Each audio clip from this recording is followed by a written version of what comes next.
Perang Tondano berlangsung selama 4 kali. Perang pertama tahun 1661 sampai 1664. Perang kedua tahun 1681 sampai 1682. Perang ketiga tahun 1707 sampai 1711 dan perang keempat tahun 1807 sampai 1809.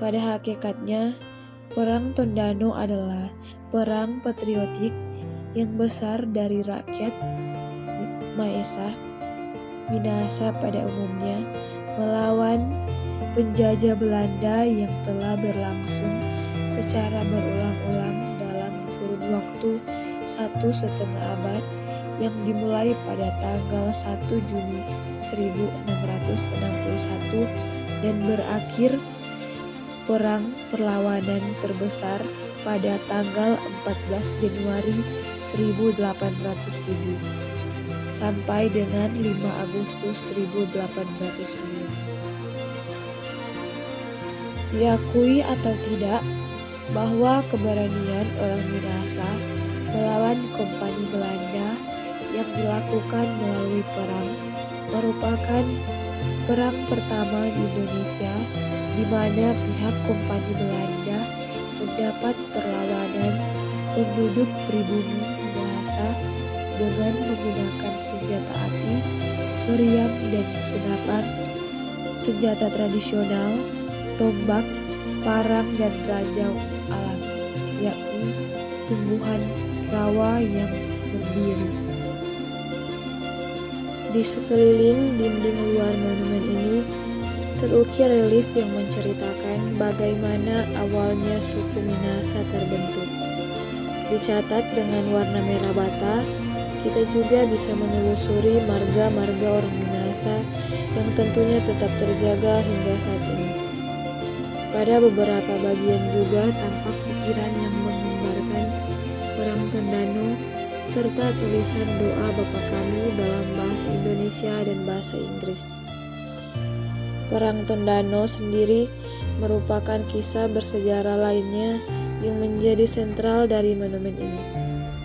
Berdasarkan beberapa riset tulisan menceritakan bahwa daerah tempat berdirinya monumen Benteng Moraya ini di masa lalu pernah terjadi perang akbar antara orang Minahasa melawan tentara kolonial Belanda.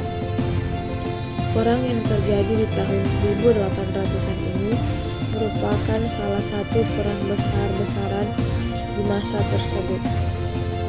Para kepala walat Minahasa sendiri berhasil mempertahankan kawasan Benteng Moraya serta pemukiman Minangwanua dalam waktu yang cukup lama meski digempur tentara kolonial Belanda. Meski begitu, akhirnya kawasan ini menjadi lautan darah di mana air sungai dan danau Tondano sendiri sampai disebutkan berwarna merah karena banyaknya pahlawan yang gugur waktu itu.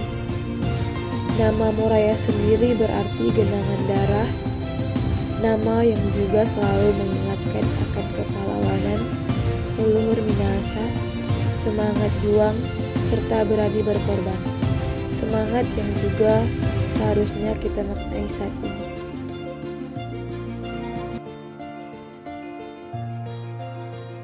Salah satu yang saya sukai secara pribadi di tempat ini adalah udaranya yang sejuk serta pemandangan hijau areal persawahannya yang begitu menyegarkan mata. Pada awalnya saya bahkan tidak tahu akan lokasi tempat ini, meski begitu sering dan beberapa kali melewati tempat ini. Nyatanya kehadiran monumen ini memang belum terlalu lama. Jika Anda tertarik mengunjungi tempat ini, tantangan yang harus dihadapi adalah menaiki menara Benteng Moraya. Itu tentunya jika Anda mau menyaksikan keindahan alam Tondano dari ketinggian. Ada 4 lantai tepatnya yang dimiliki menara Benteng Moraya, menanti untuk didaki hingga puncak. Sewaktu berkunjung ke tempat ini, Beberapa waktu lalu, cukup terasa juga perjuangan untuk mencapai puncaknya khusus bagi yang jarang olahraga. Untuk menuju lokasi wisata Benteng Moraya ini sangat mudah. Alamat tempat wisata Benteng Moraya sendiri terletak di Desa Roong, Tondano Barat, Kabupaten Minahasa, tak jauh dari pertigaan tempat patung Kerongken Serapun. Patung yang memiliki nilai historis yang sama dengan Benteng Moraya sendiri. Jika Anda dari kota Manado, bisa mengikuti rute Manado Tomohon Tondano, atau juga mengikuti jalur Minahasa Utara di Air Madidi. Kawasan persawahannya di sini otomatis sangat mudah ditemukan. Sedangkan letak Benteng Moraya sendiri berada di tepi jalan raya dan juga mudah terlihat dari kejauhan.